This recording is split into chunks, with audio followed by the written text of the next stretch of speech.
pernikahan awal, aku baru menikah 2 bulan. Dengan satu sisi nggak bisa berhubungan intim, berarti aku merasa aku gagal menjadi seorang wanita dan gagal menjadi seorang istri, nggak bisa melaksanakan kewajiban aku kan. Kedua, aku udah dipastikan 100% aku nggak bisa hamil dari rahim aku sendiri karena aku nggak punya rahim.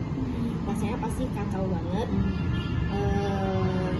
sakit banget, pokoknya udah hancur banget, kayak udah ditembak 1000 peluru atau nggak bisa dihitung lagi. Rasanya udah nggak bisa ngomong, nangis seharian. Bahkan aku juga bilang ke suami kalau enggak kita cerai aja. Sampai mengutarakan seperti itu ya? Ya, kita cerai aja. Kalau misalnya kamu nggak mau cerai, ya kan aku terbuka kalau misalnya kamu mau kenal perempuan lain atau mau menikah dengan perempuan lain, karena ya aku nggak mau egois gitu kan. Aku nggak mau egois karena aku nggak bisa memberikan kamu anak. Tapi kalau fokus dan tujuan kamu menikah punya anak, aku bebas. Kamu mau kenal perempuan lain, mau menikah dengan perempuan lain, tapi ketika kamu mau menikah dengan perempuan lain, udah saatnya aku pergi. Tapi suami bilang tujuan nikah dia itu bukan anak, tujuan nikah dia itu adalah untuk kita sama-sama bahagia, sama-sama menjalani kehidupan kita. Tujuannya sama, anak itu bisa adopsi.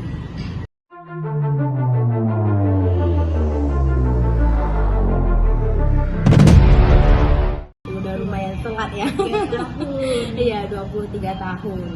Itu pun beberapa bulan sebelum menikah aku tahunya.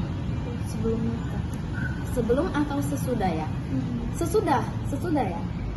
2 bulan setelah menikah aku baru tahu kalau aku didiagnosa MRKH.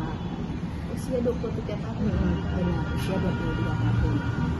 Itu MRKH itu sendiri adalah kelainan kayak bawaan lahir. Udah dari saat aku di perut mama aku ya udah seperti itu. Bagian alat reproduksinya seperti rahim dan jalur vagina itu nggak berkembang, jadi nggak bisa menstruasi. Tapi secara pertumbuhan fisik luar itu normal aja. Maaf ya, saya seperti tubuh payudara, bulu kemaluan, bulu ketiak, itu semua normal. Jadi kayak kalau dilihat dari luar kayaknya sehat-sehat aja ya kan gitu kan. Tapi ya ternyata di dalam seperti itu. Itu pun aku udah dari 2008 aku udah mulai berobat, udah lewati banyak banget dokter, rumah sakit. Ada yang bilang normal, ada yang bilang kista, ada yang bilang selaput darah tertutup, ada yang bilang ini baik-baik aja nih, nanti bakal bisa hamil kok, cuma mensnya agak telat gitu. Pada akhirnya aku ke Jakarta 2 kali. Jadi setelah tamat SMA sekali, ke rumah sakit besar juga. Di situ dikatakan rahimnya kecil di situ karena di MRI kan, dan dikasih obat KB yang harus diminum rutin. Gitu, udah diminum rutin, udah habis juga nggak bisa. Karena kan aku harus pulang ke Medan untuk lanjutin kuliah kan. Jadi aku udahlah di skip aja dulu, yang nggak usah dilanjutin dulu. Gitu. Sampai waktu kita memutuskan untuk menikah, aku coba lagi beli obat yang diresepkan dokter. Yang kemarin yang habis tamat SMA aku beli, aku coba minum, ternyata nggak bisa juga.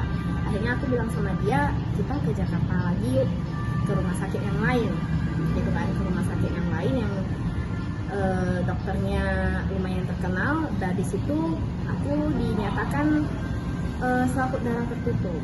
Rasanya aku udah seneng.